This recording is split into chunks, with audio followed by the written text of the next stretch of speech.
அவசரப்பட்டு வந்துட்டு வருஷத்துக்கு வந்துட்டு கணக்குக்கு ஒரு 4 படம் பண்ணணும்னு இல்லாமல் ஓகே பண்ணாலும் 2 படம் பண்ணாலும் பரவாயில்ல, மீதி ஒரு 4 மாதம் வீட்டில் உட்காந்தாலும். நான் ரொம்ப ஸ்ட்ரெஸ் எடுத்துக்கிற ஆளும் கிடையாது. என்ன பண்ண முடியும் லைஃப்பில்? நம்மளுக்கு ஒரு விஷயம் நடக்குதுன்னா அது நடந்தே தீரும். ரெண்டாவது வந்துட்டு சினிமா ப்ரொஃபஷனில் படம் ரிலீஸ் ஆனதுக்கப்புறம் ஓடலைன்னா உங்களால் ஒன்றும் பண்ண முடியாது.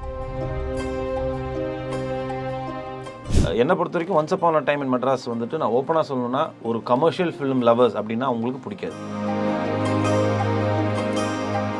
பட் இப்போ பார்த்தீங்கன்னா வந்துட்டு ஆடியன்ஸோட மைண்ட் செட்டும் சரி, ஆடியன்ஸோட தாட் ப்ராசஸும் நல்ல கண்டென்ட் பேஸ்ட் ஃபிலிம்ஸ், அதில் வந்துட்டு நல்ல ஒரு கண்டென்ட் இருக்கா, நல்ல ஒரு கதை இருக்கா, இது இருந்தாலே அந்த படத்துக்கு ஒரு மினிமம் கேரண்டியாக வந்துட்டு ஒரு விஷயமாக தான் நான் பார்க்குறேன். என்னை பொறுத்த வரைக்கும் be kind to everybody, spread love, அவ்வளோதான். இதுதான் என்னோட ஒரு மெசேஜ். நான் டெய்லி லைஃப்பில் வந்துட்டு நான் டெய்லி என்னை வந்துட்டு என்கிட்ட நான் சொல்லிக்கிற ஒரு விஷயமும் இதுதான். Be kind everybody, respect everybody, spread love, அவ்வளோதான். ஃபர்ஸ்ட் ஆஃப் ஆல் எப்படி இருக்கீங்க? நல்லா இருக்கேன். எப்படி இருக்கீங்க நீங்கள்? So we are also good. So இந்த once upon a time in Madras அப்படிங்கிற படம் மூலமாக கம்பேக் கொடுக்க காத்துட்ருக்கீங்க. ஸோ எப்பேற்பட்ட படமாக இருக்கும் சார் அது? ஆக்சுவலாக அது ஒரு ஆந்தாலஜி, 4 கதைகள் சேர்ந்த ஒரு ஃபிலிம் இது. ஆக்சுவலாக இது வந்துட்டு ஓடிடிக்கு தான் நாங்கள் ஃபஸ்ட்டு பிளான் பண்ணோம். பட் படம் போகிற ப்ராசஸை பார்த்துட்டு இது ஏன் தியேட்ரிக்கலாக பண்ணக்கூடாது அப்படிங்கிற ஒரு ஐடியா ப்ரொடியூசர்ஸ் வந்தாங்க. ஸோ பேசிக்லி ஒரு துப்பாக்கி, ஒரு ஒரு பிஸ்டலுக்கும் 4 கதாபாத்திரத்துக்கும் கனெக்ஷன் தான் இந்த film. So basically it's a hyper loop. ஒரே ஒரு துப்பாக்கி 4 கதையிலையும் வந்துட்டு அதே துப்பாக்கி போய் சேரும். அந்த துப்பாக்கி அந்த 4 கதாபாத்திரங்கள் எப்படி பயன்படுத்துகிறாங்க, ஒரு சுச்சுவேஷன் ஒன்று கிரியேட் ஆகும். ஃபோர்ஸ்ஃபுல்லான அந்த சுச்சுவேஷனுக்கு அந்த துப்பாக்கியை யூஸ் பண்ண வேண்டிய கட்டாயத்துக்கு போவாங்க அந்த கேரக்டர்ஸ். ஸோ கடைசியில் அது வந்துட்டு 4 கேரக்டர்ஸும் அந்த துப்பாக்கியை எப்படி யூஸ் பண்ணி ஒன்று ஒரு மெசேஜில் ஃபினிஷ் பண்ணியிருப்போம். ஸோ 4 வெவ்வேறு கேரக்டர்ஸு, நான் அதில் ஒரு கதை வந்துட்டு நான் பண்ணுறேன். ஓகே. ஸோ இப்போது பொதுவாக ஒரு அவுட்புட் அப்படின்னாவே வந்து ஒரு பக்கம் இதை ஒர்க் அவுட் பண்ணுறதுக்கு ஜனங்களுக்கு என்ன பிடிக்கும் அப்படின்னு கமர்ஷியல் ஆஸ்பெக்ட்ஸ்லேயும் பார்க்க வேண்டியிருக்கு. இன்னொரு பக்கம் வந்து ஆஸ் அன் ஆர்டிஸ்டாக ஒரு இண்டிவிஜுவலாக வந்து நமக்கு இந்த மாதிரியான விஷயங்களில் எக்ஸ்பெரிமெண்ட் பண்ணி ஒரு புது ஸ்டாண்டர்ட் எடுத்து வைக்கணும் அப்படின்னு இருக்கும். ஸோ இந்த once upon a time in Madras படம் வந்து இந்த 2 விஷயத்தை எப்படி பேலன்ஸ் பண்ணுது, அண்ட் இதில் உங்களோட பர்ஃபார்மன்ஸை இந்த 2 ஆஸ்பெக்ட்ஸ்க்கு ஏற்ற மாதிரி நீங்கள் எப்படி பேலன்ஸ் பண்ணியிருக்கீங்க? இல்லை, எனக்கு என்னோட கணிப்பு படி நான் சினிமா வந்துட்டு ஒரு 2 டிகேடாக பார்த்துட்ருக்கேன். ஒரு 10-15 இயர்ஸ் பேக்லாம் வந்துட்டு சினிமாவுக்கு ஒரு கமர்ஷியல் ஆஸ்பெக்ட்னா ஒரு மினிமம் கேரண்டியாக வந்துட்டு ஒரு சில விஷயங்கள் வந்துட்டு தேவைப்பட்டுச்சு. ஜனங்களும் அதை அப்படி தான் எதிர்பார்க்குறாங்க. ஃபார் எக்ஸாம்பிள் எடுத்துக்கிட்டிங்கன்னா ஒரு கமர்ஷியல் ஃபிலிம் அப்படின்னா ஒரு 5 சாங் இருக்கணும். அட்லீஸ்ட் அதில் ஹீரோ ஒரு 3 சாங்காக டான்ஸ் ஆடணும். ஒரு 2-3 நல்ல ஒரு ஃபைட் சீக்வன்ஸ் தேவைப்படுது. மினிமமாக காமெடி ட்ராக்குன்னு சொல்லி காமெடியன்ஸ் தேவைப்படுது. ஸோ இந்த மாதிரியான ஆஸ்பெக்ட்ஸ்லாம் வந்துட்டு ஒரு 10-12 இயர்ஸ் பேக் சினிமா இந்த மாதிரி எவால்வ் ஆகிறதுக்கு முன்னாடி இருந்தது. பட் இப்போ பார்த்தீங்கன்னா வந்துட்டு ஆடியன்ஸோட மைண்ட் செட்டும் சரி, ஆடியன்ஸோட தாட் ப்ராசஸும் நல்ல கண்டென்ட் பேஸ்ட் ஃபிலிம்ஸ், அதில் வந்துட்டு நல்ல ஒரு கண்டென்ட் இருக்கா, நல்ல ஒரு கதை இருக்கா, இது இருந்தாலே அந்த படத்துக்கு ஒரு மினிமம் கேரண்டியாக வந்துட்டு ஒரு விஷயமாக தான் நான் பார்க்குறேன். ஸோ என்னை பொறுத்த வரைக்கும் once upon a time in Madras வந்துட்டு நான் ஓப்பனாக சொல்லணும்னா ஒரு கமர்ஷியல் ஃபிலிம் லவர்ஸ் அப்படின்னா அவங்களுக்கு பிடிக்காது. நல்ல ஒரு கதை பார்க்கலாம்ப்பா, நல்ல ஒரு கண்டென்ட் பேஸ்ட் ஃபிலிம், நல்ல யதார்த்தமான ஒரு சினிமா பார்க்கணும் அப்படின்னா கண்டிப்பாக உங்களுக்கு வந்துட்டு it is a go to film மாதிரி இருக்கும். ரெண்டாவது it is a very small film, 2 ஹவர்ஸில் முடிஞ்சிடும் படம். ஸோ அதனால் என்னோட இது என்னென்னா வந்து பார்க்குறவங்க வந்துட்டு நல்ல ஒரு கண்டென்ட் பேஸ்ட் ஃபிலிம் பார்க்கணும் அப்படின்னா once upon a time in மெட்ராஸ்க்கு வந்துட்டு கண்டிப்பாக உங்களுக்கு பிடிக்குங்கிற நம்பிக்கை எனக்கு இருக்குது. ஸோ என்னோடய கேரக்டர் நீங்கள் கேட்டது வந்துட்டு அதான் ரொம்ப எல்லா கேரக்டர்ஸுமே அப்படி தான் இருக்கும். மெட்ராஸ் நம்ம ரோட்டில் போகிற மனிதர்களை வந்துட்டு சார்ந்த வந்துட்டு அந்த கேரக்டர்ஸாக தான் இருக்கும். ஸோ அதில் என்னோடய கேரக்டர் ரொம்ப ஏழ்மையான ஒரு அதை சுற்றி மெட்ராஸில் சுற்றி நடக்கக்கூடிய அந்த ஒரு விஷயத்தை பேஸ் பண்ணி உள்ள கேரக்டர் தான் அது. ஓகே. ஸோ ஒவ்வொரு ப்ராஜெக்ட்டுமே நமக்கு ஏதாச்சும் ஒன்று கான்ட்ரிபியூட் பண்ணல, அது எமோஷ்னலாக இருக்கலாம், இல்லை நமக்கு ஏதாச்சும் ஒரு வேல்யூஸ் ஏதாச்சும் கொஞ்சம் அது கற்றுக் கொடுத்துருக்கலாம், இல்லை நமக்கே கொடுத்துருக்கலாம். அந்த மாதிரி இந்த படம் உங்களுக்கு கொடுத்த கான்ட்ரிபியூஷன் பற்றி? ஃபஸ்ட்டு என்னை யாருமே இந்த மாதிரி ஒரு அவுட்லுக்கில் பார்த்துருக்க மாட்டாங்க. ஆக்சுவலாக நிறைய முடியோட நிறைய இந்த மாதிரியான ஒரு கேரக்டர் நான் இது வரைக்கும் இவ்வளோ படங்கள் பண்ணதில்லை. ஸோ அதுவே ஒரு புதுமையாக இருக்கும், ஆடியன்ஸ்க்கு ஒரு புது எக்ஸ்பீரியன்ஸாக இருக்கும் என்னோடய கேரக்டர் அதில் பார்க்கும்போது. ரெண்டாவது வந்துட்டு நான் மற்ற படங்களை கம்பேர் பண்ணும்போது பரத் இந்த படம் பண்ணியிருக்காரு, நல்லா இருக்கே. ஏன்னா வந்துட்டு 4 கதைகள் இருக்குது, 4 ப்ரொட்டகனிஸ்ட் இருக்காங்க படத்தில். ஸோ அதில் நம்ம வந்துட்டு ஒரு அங்கமாக இருக்கோங்கிறதே வந்துட்டு ஆடியன்ஸ்க்கு வந்துட்டு ஒரு புதுமையான விஷயமா இருக்கும். 2.5 மணி நேரம் படத்தில் வந்துட்டு வெறும் நான் மட்டும் இல்லாமல் மற்ற 4 கேரக்டர்ஸும் இருக்காங்க. அந்த ஒரு மாதிரி ஒரு நல்ல கதையை செலக்ட் பண்ணி பண்ணக்கூடிய ஒரு படத்தில் இவர் நடிக்கணும்னு விரும்புகிறாரு அப்படிங்கிற ஒரு விஷயமா வந்துட்டு பார்க்கப்படும் நான் நம்புகிறேன். நான் ஜென்ரலாகவே அப்படி தான் பண்ணுவேன். வெயிலாக இருக்கட்டும், இல்லைனா உங்களுக்கு வந்துட்டு கடுகாக இருக்கட்டும், எல்லாமே பார்த்தீங்கன்னா வந்துட்டு என் கூடயே இன்னொரு கேரக்டரும் கூட இருந்தாலுமே வந்துட்டு பரவாயில்ல. ஆனால் நம்ம கதைக்கு ஒரு கதாபாத்திரமாக இருக்கணும்னு பார்க்கக்கூடிய ஒரு ஆர்டிஸ்ட் தான். ஸோ எனக்கு தெரிஞ்சு அதில் வந்துட்டு ஆடியன்ஸ் வந்துட்டு பரவாயில்லையே பரத் இந்த மாதிரியும் படங்கள் பண்ணுறாரு அப்படிங்கிற ஒரு விஷயம் கண்டிப்பாக பார்க்கப்படும் நம்புகிறேன் நான். ஓகே, ஸோ படத்தை தாண்டி பரத்தை பற்றின ஒரு கொஸ்டின் என்னன்னா, அது பாய்ஸ் படத்துலேருந்து இப்போ வரைக்கும் நீங்கள் ஃபேஸ் பண்ண எமோஷ்னல் சேஞ்சஸ், அதாவது பாய்ஸ் படத்தில் வந்து பரத் ஒரு மாதிரி இருந்தார், பட் இப்போ அட் ப்ரெசென்ட்டில் வந்து பரத் வந்து என்ன மாதிரியான எமோஷ்னல் சேஞ்சஸ்லாம் தாண்டி நான் முந்தி வந்து இப்படி இருந்தேன் ஆனால் இப்போ வந்து எனக்குள்ளே நிறைய மாற்றங்கள் நடந்திருக்கு அப்படிங்கிற மாதிரியான சேஞ்சஸ் பற்றி? மெச்சூரிட்டி தாங்க. நம்ம வந்துட்டு லைஃப்பில் போக போக வந்துட்டு அஃப்கோர்ஸ் பாய்ஸ் படம் பண்ணும்போது நம்மளுக்கு ஒன்றுமே தெரியாது. ஏன்னா வந்துட்டு அது ஒரு புது களம், ஒரு ஹனிமூன் ஸ்டேஜ் அது ஆக்சுவலாக. பட் சினிமாவோட ரியல் சேலஞ்ச் எங்கே வருதுன்னா ஃபஸ்ட்டு 6-7 இயர்ஸ்க்கு அப்புறம் தான் அந்த சர்வைவல் அப்படிங்கிற ரியல் சேலஞ்சே ஆரம்பிக்கும் சினிமாவில். ஏன்னா ஒரு ஃபஸ்ட்டு 5-6 இயர்ஸ்க்கு வந்துட்டு நீங்கள் வந்துட்டு ஜனங்களுக்கு அப்போ தான் அந்த மூஞ்சி பரிச்சயம் ஆரம்பிக்கும். அதில் வந்துட்டு பார்த்தீங்கன்னா உங்களை நிறைய படங்கள் வர ஆரம்பிக்கும் உங்களுக்கு. அதுலேருந்து ஒரு 4 படத்துலேருந்து ஒரு 2 படம் ஓடினாலே அதை வச்சு இன்னும் 2 படம் வரும். ஸோ உங்களுக்கு வந்துட்டு கடை ஓடிக்கிட்டே இருக்கும். ஆனால் ஒரு 6-7 இயர்ஸ்க்கு அப்புறம் அது பார்த்து பழகின மூஞ்சி ஆனதுக்கப்புறம் தான் வந்துட்டு அந்த ரியல் கேமே ஸ்டார்ட் ஆகும். அதுலேருந்து நீங்கள் எப்படி சஸ்டெயின் பண்ணுறீங்க, ஸோ அதுலேருந்து நீங்கள் மெச்சோர்டாக ஹேண்டில் பண்ணி பேஷண்ட்டாக இருந்து நல்ல கதைகளை செலக்ட் பண்ணி அவசரப்பட்டு பண்ணாமல், ஸோ இந்த மாதிரியான விஷயங்களை நான் வந்துட்டு அது ஒரு லைஃப் லேர்னிங் லெசனாக வந்துட்டு எனக்கு அந்த டைம் தான் கற்றுக் கொடுத்துச்சு.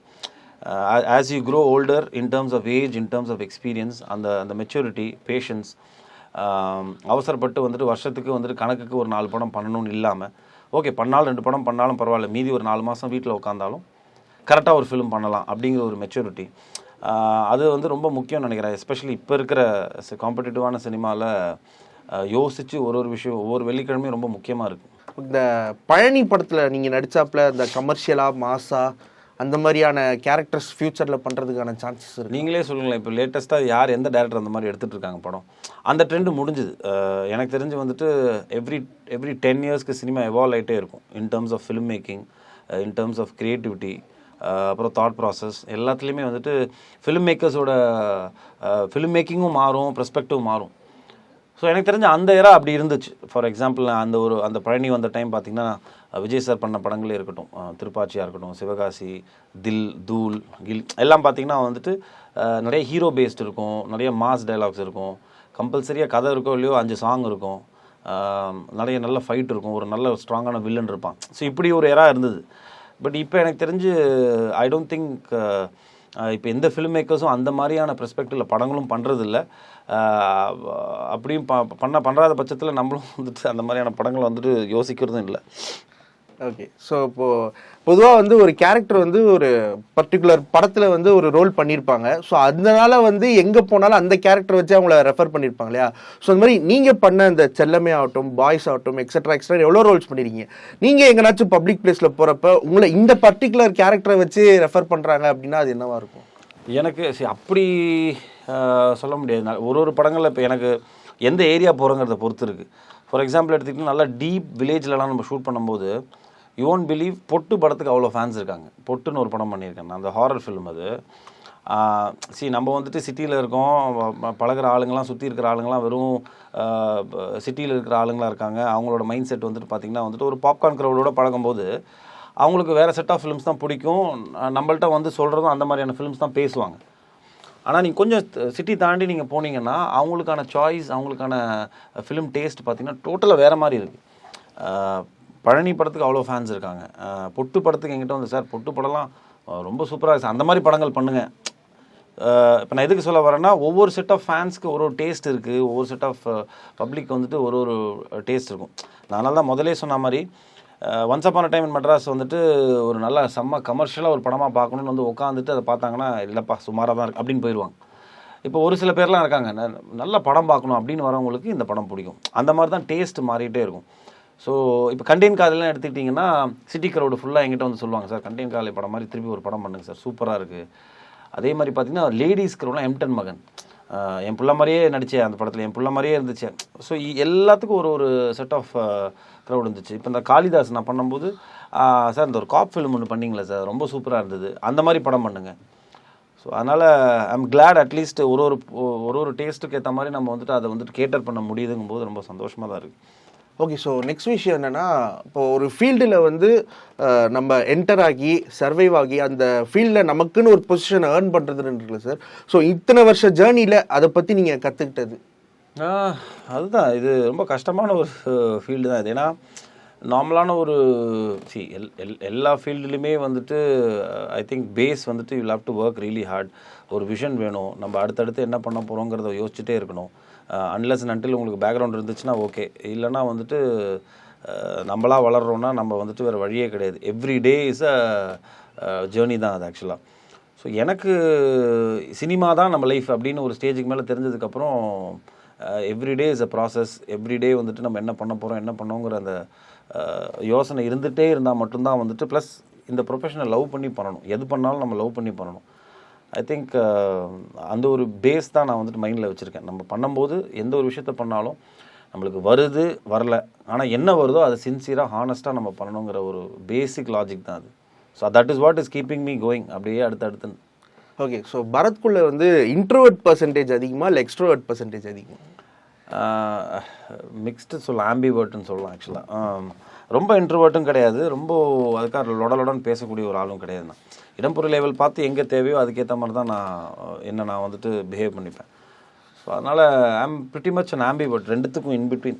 ஓகே, ஸோ இப்போ பொதுவாக நீங்கள் வந்து எங்கேனாச்சும் அவுட்டிங் போகணும் அப்படின்னு நினைக்கிறீங்க. ஸோ இந்த ஒரு பர்டிகுலர் பிளேஸுக்கு போனேன்னா எனக்கு செம்ம வைபாக இருக்கும், மஜாவாக இருப்பேன்ப்பா அப்படின்னா அது என்ன இடமா இருக்கும்? ஹானஸ்ட்டாக சொல்லணுன்னா எனக்கு வந்துட்டு ஜிம், டான்ஸ் கிளாஸ், பேட்மிண்டன் இது 3 பண்ணாலே போதுங்க. எனக்கு வந்துட்டு மிகப்பெரிய, நான் இதுக்குன்னு ஒரு தனியான ஒரு இடத்துக்கு போகணுங்கிற அவசியம் கிடையாது. என்னோடய மிகப்பெரிய ஸ்ட்ரெஸ் ரிலீஃபே பார்த்திங்கன்னா, நான் ரொம்ப ஸ்ட்ரெஸ்ஃபுல்லாக இருக்கேன் அப்படின்னா ஒன்று போய் ஜிம் பண்ணுவேன், இல்லைனா என்னோடய ஃப்ரெண்ட்ஸோட போய் பேட்மிண்டன் ஆடிடுவேன். அதே மாதிரி இல்லைனா டான்ஸ் ஆடிடுவேன். இதுக்குன்னு தனியாக ஒரு அஜெண்டா போட்டு போய் உட்காந்து ஸ்ட்ரெஸ் ரிலாக்ஸ் பண்ணுறதுக்கு ஒரு தெரப்பிட்டிக்கான ஒரு விஷயத்துக்காக நான் போகணுன்னு எதிர்பார்த்தே கிடையாது. ஐ திங்க் இது வரைக்கும் நான் அப்படி தான் இருந்திருக்கேன். ரெண்டாவது, நான் ரொம்ப ஸ்ட்ரெஸ் எடுத்துக்கிற ஆளும் கிடையாது. என்ன பண்ண முடியும் லைஃப்பில்? நம்மளுக்கு ஒரு விஷயம் நடக்குதுன்னா அது நடந்தே தீரும். ரெண்டாவது வந்துட்டு சினிமா ப்ரொஃபஷனில் படம் ரிலீஸ் ஆனதுக்கப்புறம் ஓடலைன்னா உங்களால் ஒன்றும் பண்ண முடியாது. அடுத்து என்னங்கிறது தான் பார்க்கணும். ரிலீஸ் ஆகிற வரைக்கும் தான் உங்கள் படம். ரிலீஸ் ஆனதுக்கப்புறம் படம் மக்கள் பார்த்துட்டு நல்லா இருக்குன்னா நல்லா இருக்குது. ஸோ அடுத்து கதைகளை கரெக்டாக செலக்ட் பண்ணணும் அப்படிங்கிற ஒரு ப்ராசஸ்க்கு தான் போகணுமே தவிர ரொம்ப ஸ்ட்ரெஸ் எடுத்துக்கிற ஆள்லாம் கிடையாதுண்ணா. இல்லை, இவ்வளோ ஃபிட்னஸ் ஃப்ரீக்காக இருக்க பரத்துக்குள்ளே ஃபுட்டி பரத் வந்து எந்த அளவுக்கு எப்படி இருக்காரு? அவளுக்கு எந்த ஃபுட் ஐட்டம் ரொம்ப பிடிக்கும்? C, I am a very conscious eater. அதாவது ரொம்ப டயட்டுன்னு சொல்லி வந்துட்டு இலையும் தலையும் திங்கிற ஆளும் கிடையாது. அட் த சேம் டைம் வந்துட்டு வாரத்தில் 5 நாள் பிரியாணி சாப்பிட்ற ஆளும் கிடையாது. Very conscious eating. எப்போ தேவை, இப்போ பசிச்சுதுன்னா சாப்பிடுவேன். அது ரொம்ப முக்கியம். அது ஆக்சுவலாக சில பேர் தின்னுக்கிட்டே இருப்பாங்க, அது ஏதோ திங்கணுமேன்னு சொல்லிட்டு இப்போ லஞ்ச் எனக்கு பசிக்கலைன்னா நான் சாப்பிட மாட்டேன். எப்போ பசிக்குதோ அப்போ சாப்பிடுவேன் நான். ஸோ அந்த மாதிரியான ஒரு கேட்டகரி. ஆனால் சின்ன வயசுலேருந்தே எனக்கு அது அப்படியே கல்டிவேட் ஆகிடுச்சு. நான் ரொம்ப க்ளீன் ஈட்டிங் பண்ணி சாக்லேட்ஸோ பிரியாணியோ ஐஸ்கிரீம்ஸ் இதெல்லாம் நான் சாப்பிட்டதே இல்லை. இன்ஃபேக்ட் நான் இட்லி தோசை பொங்கல்லாம் சாப்பிட்டு கிட்டத்தட்ட 10 வருஷம் ஆச்சு.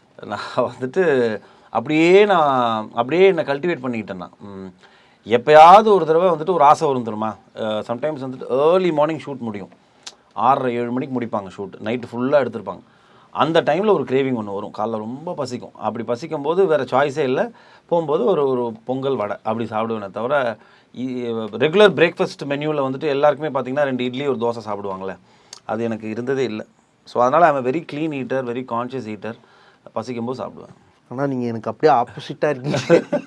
சரி, ஓகே. இப்போ அடுத்து வந்து படத்தை பற்றின கொஸ்டின்.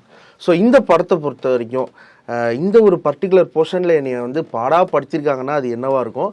இல்லை இந்த ஒரு பர்டிகுலர் போர்ஷனில் நான் இவங்களை போட்டு பாடாக படுத்திட்டேன் அதுனா அது என்னவாக இருக்கும்? இல்லை, ஆக்சுவலாக அந்த மாதிரியான சிச்சுவேஷனுக்கு வரல. பட்டு படத்தில் வந்துட்டு செகண்ட் ஹாஃபில் ஒரு போர்ஷன் ஒன்று இருக்குது. ஆக்சுவலாக அந்த பொண்ணு வந்துட்டு ஏதோ ஒரு விஷயம் ஒன்று நடக்கும். அந்த விஷயம் வந்துட்டு நடந்ததுக்கப்புறம் வந்துட்டு அந்த ஹீரோ கேரக்டர் போய் காரில் உட்காந்து அதை ரியலைஸ் பண்ணி அழ ஆரம்பிக்கணும். ஸோ அது ரொம்ப சேலஞ்சிங்காக இருந்தது. ஸோ அது வந்துட்டு டேரக்டர் என்கிட்ட சிச்சுவேஷன் சொல்லிட்டாரு. ஆனால் அந்த கிராஃப் இருக்குல்ல, போனவுடனே உட்காந்து அழக்கூடாது, ஆனால் போனவுடனே உட்காந்து யோசிக்க ஆரம்பிக்கணும். யோசிக்க ஆரம்பிச்சதுலேயும் கண் கலங்க ஆரம்பிக்கணும். கண் கலங்கினதுக்கப்புறம் ஸ்லோவாக அந்த அழகிற கிராஃப் வந்துட்டு கொஞ்சம் கொஞ்சமாக ஏறி ஒரு ஸ்டேஜுக்கு மேலே அவுட் பஸ்ட் ஆக ஆரம்பிப்பான். அவுட் பஸ்ட் ஆக ஆரம்பித்து சரி போதும் நம்மளை லவ் பண்ண பொண்ணே இல்லை இல்லைன்னா நம்ம எதுக்குன்னு சொல்லி சூசைடல் தாட் ஒன்று வர ஆரம்பிச்சு அவன் சூசைட் பண்ணிக்க ட்ரை பண்ணுவான். ஸோ இந்த ஆக்டிங் கிராஃப் வந்துட்டு எனக்கு ரொம்ப சேலஞ்சிங்காக இருந்தது. எனக்கு நானே படுத்திக்கிட்டு உட்காந்து எப்படி பண்ணணும் என்னங்க, ஏன்னா நிறைய யோசித்தேன். ஏன்னா அது ஒரு லென்த்தி ஷாட், அது ஒரு 1.5 நிமிஷம் அந்த ஸ்பேஸ் என் கையில் கொடுத்துட்டாங்க. இப்போ அதை நான் ஸ்கோர் பண்ணணும், அதை எப்படி பண்ணணுங்கிற ஒரு செல்ஃப் சேலஞ்ச் எனக்கு நிறையாவே இருந்தது. I hope I have done well. படம் பார்க்கும்போது நீங்களாம் பார்த்துட்டு சொல்லணும். ஓகே, ஸோ இப்போ பொதுவாக ஒரு ஜாப் இன்டர்வியூக்கு போனால் வந்து கேட்பாங்களே ஒரு கேள்வி, ஒய் ஷுட் வி ஹையர் யூன்னு. அந்த மாதிரி ஜனங்க வந்து இந்த படம் பார்க்கணும் அப்படின்னா ஏன் பார்க்கணும் அப்படின்னு கேட்பாங்களே, அதுக்கு பரத் சாரோட பதில் என்ன வரும்? It's a very crisp film. ரொம்ப ஒரு யதார்த்தத்தை சார்ந்து நீங்கள் வந்துட்டு லைஃப்பில் வந்துட்டு நம்மளை சுற்றி நடக்கக்கூடிய நிறைய விஷயங்களை வந்துட்டு ரிலேட் பண்ணக்கூடிய விஷயங்கள் இந்த படத்தில் இருக்குது. அந்த ஒரு விஷயத்துக்காக நீங்கள் பார்க்கலாம். ரெண்டாவது வந்துட்டு குயிக்காக முடிஞ்சிருங்க படம், 2 மணி நேரத்தில் முடிஞ்சிடும். ஒரு சினிமாவுக்கு வந்துட்டு இப்போ மக்களுக்கு டைமுங்கிறது ரொம்ப ப்ரிஷியஸாக இருக்குது. நம்ம வந்துட்டு 3.5 மணி நேரம் 4 மணி நேரம் படம் எடுக்கிறோன்னா அதுக்கான பொறுமை யாருக்குமே இல்லை. ஸோ அந்த விஷயத்துக்காக பார்க்கலாம். ரெண்டாவது வந்துட்டு உங்களுக்கு நல்ல ஒரு கண்டென்ட் பேஸ்ட் ஃபிலிம் பார்க்கணும், நல்ல நிறைவான ஒரு அழகான ஒரு சினிமா பார்க்கணுன்னா இந்த படத்தை போய் பார்க்கலாம். ஓகே, ஸோ ஃபைனலி இப்போ நம்ம இன்டர்வியூட நிறைவு பகுதிக்கு வந்துட்டோம். ஹாப்பி நியூஸ் என்னென்னா, இப்போ ஒவ்வொருத்தருமே வந்து இந்த உலகத்துக்கு ஏதாச்சும் ஒரு மெசேஜை உள்ளுக்குள்ளே கேரி பண்ணிட்டே இருப்பாங்க. சந்தர்ப்ப சூழ்நிலை வரும்போது இந்த உலகத்துக்கு நான் இதை கத்தி சொல்லணும் அப்படின்ட்டு, அந்த மாதிரி பரத் சாருக்குள்ளே ஏதாச்சும் ஒரு மெசேஜ் வந்து இந்த உலகத்துக்கு நான் வந்து கத்தி சொல்லணும் அப்படின்னு ஏதாச்சும் இருக்கா? அப்படிலாம் ஒன்றும் இல்லை பாஸ், மெசேஜ் சொல்கிறா அளவுக்குலாம் ஒன்றும் இல்லை, ஒன்றுமே கிடையாதுங்க. என்னை பொறுத்த வரைக்கும் B kind everybody, spread love, அவ்வளோதான். இதுதான் என்னோட ஒரு மெசேஜ். நான் டெய்லி லைஃப்பில் வந்துட்டு நான் டெய்லி என்னை வந்துட்டு என்கிட்ட நான் சொல்லிக்கிற ஒரு விஷயமும் இதுதான். Be kind everybody, respect everybody, spread love, அவ்வளோதான். ஸோ இந்த இன்டர்வியூக்கு உங்களோட பதிலும் பார்த்தீங்கன்னா ரொம்ப சட்டிலாக, ரொம்ப ஜென்டலாக, ஒரு மாதிரி வைபாக இருந்துச்சு. ஸோ படமும் வந்து அந்த வைப்லேயே இருக்கும் அப்படின்னு சொல்லிட்டு சூரியன் எஃப்எம் சார்பாகவும் சூரியன் எஃப்எம்மோட லிஸ்னஸ் சார்பாகவும் ஒன்ஸ் அப்பான் அ டைம் படம் வந்து ஒரு மிகப்பெரிய வெற்றி படமாக அமைஞ்சு உங்களுக்கும் அது ஒரு பிரேக் த்ரூவாக வந்து உங்கள் கெரியரில் அமையணும்னு நாங்கள் வாழ்த்துக்கிறோம். தேங்க்யூ ஸோ மச் சூரியன் FM. And once upon a time in Madras December 13th release ஆகுது. எல்லோரும் போய் தியேட்டரில் பாருங்கள், கண்டிப்பாக உங்கள் எல்லாருக்கும் பிடிக்கும். தேங்க்யூ.